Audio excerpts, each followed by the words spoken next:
Nitro cold brew cream ale for when you need a little coffee while working at home.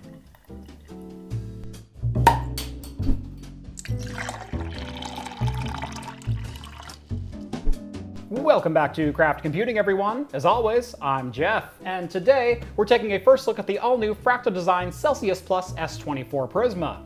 And yes, I'm just as surprised as you that I remembered that name the first time around.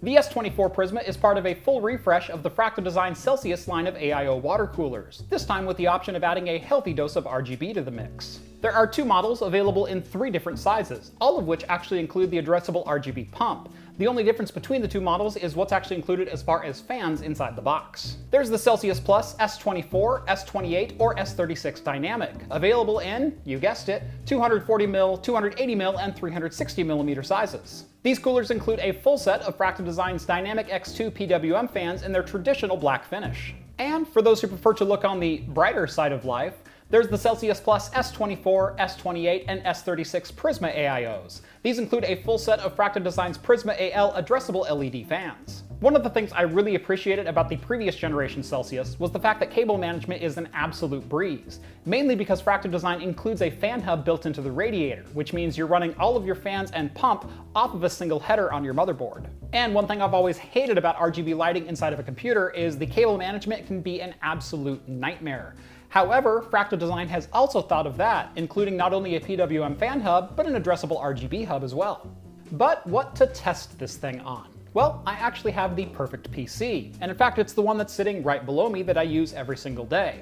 It's my streaming PC, and inside is a Core i7-7820X 8-core de-lidded CPU, and keeping it cool for about the last year and a half has been a Fractal Design Celsius S24. Seems like the perfect opportunity to see if there have been improvements made, or if this thing is all glory and no guts. Let's dig into it. All right, a couple of things I wanted to go over before I got this into my streaming rig. First and foremost, the quality of this is absolutely gorgeous. I love the finish on it, and the tolerances. I mentioned this in the Define 7 review that I did this last month, but machining tolerances, man, Fractal is just on another level as of late. Usually with a lot of AIOs, there's a lot of wiggle room in the screws, and there's usually 1 or 2 that are just a little bit too tight. You kind of have to force in there. All 8 of these screws just sunk right where they were supposed to be, right in line with the fans. Absolutely perfect.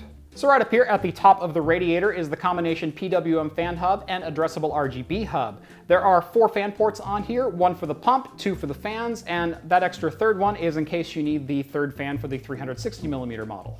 It did take me a couple of seconds to figure out how to route the ARGB headers on here, because one of the headers is already plugged in and goes down to the pump, and the other one is just an open header, and that's responsible for running the 2 fans. Now, these 2 fans run in parallel, not in series, which means they're going to be doing the same thing all the time. You can't address one and then the other. But I was wondering, where in the world does the ARGB come into the system? I would assume it was up here on the hub. In fact, that's not the case. There's actually a cable included in the box that plugs into this little port down here on the pump. Not my favorite design because it's one more cable that's got to spider out from your CPU, and not all addressable RGB headers are in the same spot.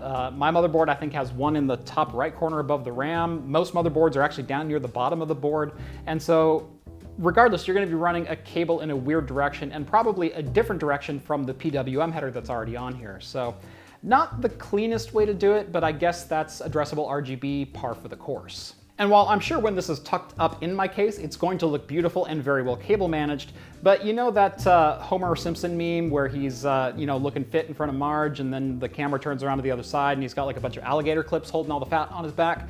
That's kind of what this reminds me of. This is about as good as I could get the cabling on this unit. And again, that's just kind of par for the ARGB course, as each device needs its own header and you don't know where the headers are going to be in your case, and so you have to make them long enough to reach wherever they need to go.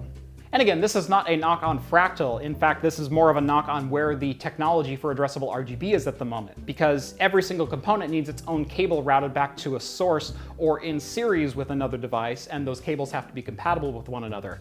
So until they figure out how to either wirelessly transmit over a Zigbee or something like that, or, pin contacts, or they figure out how to jumper it like InWin, this is just kind of what we're left with. Just that Homer Simpson with a bunch of zip ties in the back. Otherwise, a very good looking product though.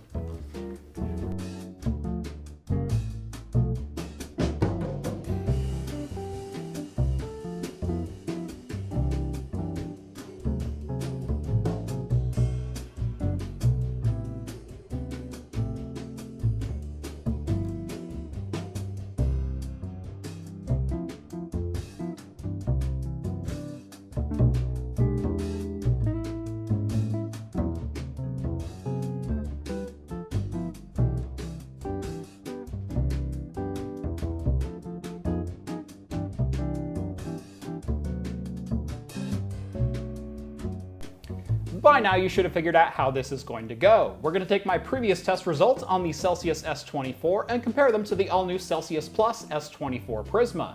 Now before we get into it, I do have to admit one minor little cheat that I did on the S24. I swapped out the Fractal Design fans for a set of EK Vardar fans. These are phenomenal high pressure fans and really get the most out of an all-in-one liquid cooler. But how do they compare to the Celsius S24 and the all-new Prisma fans that are on this one? Just based on the idle temps, it's a pretty good start. On the S24 with the EK Vardar fans, we saw around 37 or 38 degrees. Right here we're sitting between 38 and 40 degrees, so pretty much dead even. But idle temps aren't everything. If they were, this would be a really boring video. So we're going to go ahead and get into our stress test today. Again, just like always, I will be running Cinebench R20 until the loop equalizes. And here we go. Just like on the old test with the Celsius S24, my i7-7820X is hitting 4 GHz on the all-core turbo, and we're sitting right around 75 degrees, which is a pretty impressive result here early on. I will say the system is slightly louder, maybe running at about 100 RPM more on the fan speed, but really it's not all that obnoxious. The EK Vardars were slightly quieter, but I'd say only slightly. Let's go and run this quite a few more times and see where we end up. Again, looking very solid. Fans really aren't spinning up much more than that 2100 RPM. We're still sitting at 4 GHz and still sitting 75, 76 degrees. Pretty impressive. Went up one more degree there to 78, so we'll go ahead and run it one more time. Yeah, I don't think we even need to wait for this one to finish. It's topping off at about 76, 77 degrees. So, conclusion time. I would say, color me impressed. You see what I... Never mind.